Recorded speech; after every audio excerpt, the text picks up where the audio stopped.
All right, here's number 4. I'm gonna just do part 4A. I'm gonna skip 4B. We're not gonna throw simulations into here, so we'll just do this part right here. A bottle filling machine is set to dispense 12.1 fluid ounces into juice bottles. To ensure that the machine is filling accurately, every hour a worker randomly selects 4 bottles filled by the machine. So we'll go ahead and write N equals 4. Very small sample. During the past hour and measures the contents. If there is convincing evidence that the mean amount of juice dispensed is different from 12.1 ounces, so different, not equal, or if there is convincing evidence that the standard deviation is greater than 0.5 ounce, the machine is shut down for recalibration.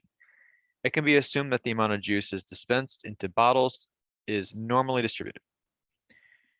So we have that there. During the hour 1, the mean difference of fluid ounces for 4 randomly selected bottles was 12.05. So our sample is 12.05. And the standard deviation was 0.085. So S of X is 0.085.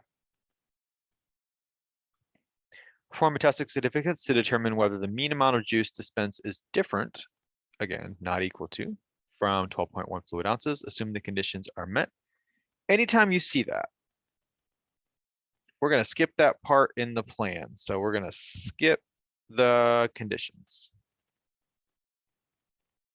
So let's go ahead and set up our hypotheses. This is one sample.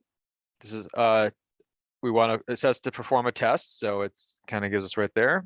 And it's going to be a T since we're talking about means, so it's going to be a T test, one sample. So let's set up our hypotheses. We're always going to have HO and HA. So HO is that true mean is equal to, in this case, 12.1. And HA is the true mean is not equal to 12.1, since it says different. So different is not equal to. And we're going to define mu as the mean amount of juice dispensed from or filled in the from this bottling machine for juice bottles. So I'm just going to say mu is the true mean number of fluid ounces, or true mean fluid ounces dispensed into all juice bottles filled in the hour.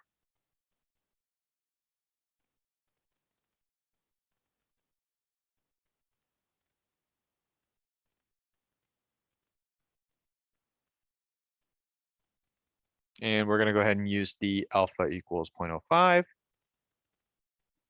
And we're going to kind of go ahead and state the procedure we're going to use. So this is going to be a 1 sample t-test for our population mean. And we don't have to check the conditions, so we can go straight into our calculations. And we're going to use the calculator. So we'll go ahead and clear that memory out. Second plus 712. And let's throw some numbers in here.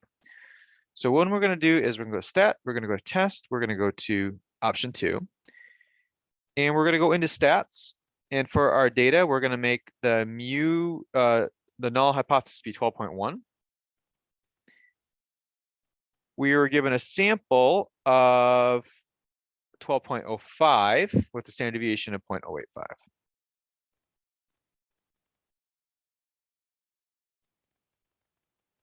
And our sample size was ridiculously small, 4, and we're going to keep that at not equal. We'll go ahead and calculate. And there we have all our data. We have our t-test statistic, our p-value, and these information was already there. So we're just going to report our test statistic as negative 1.176, p-value 0.324.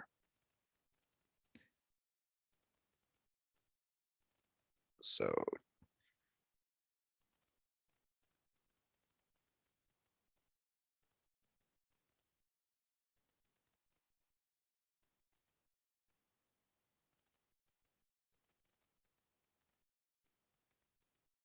and from there, we're going to make our conclusion. We're going to fail to reject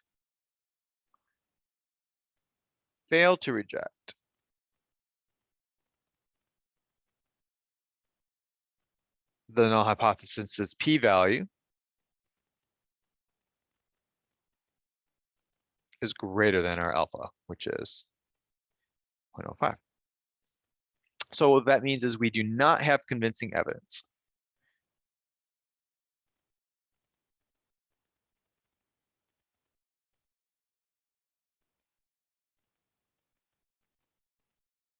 To conclude, the true mean is different.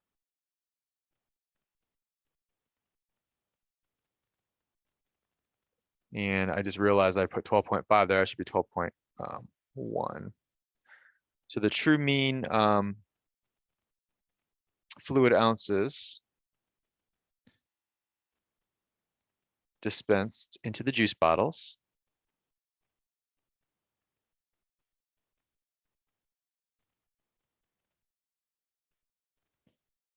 is different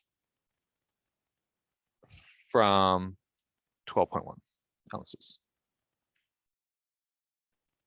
And that's really kind of a quick state plan. Do conclude we kind of skipped the plan part, but that's pretty much it, what you need on there.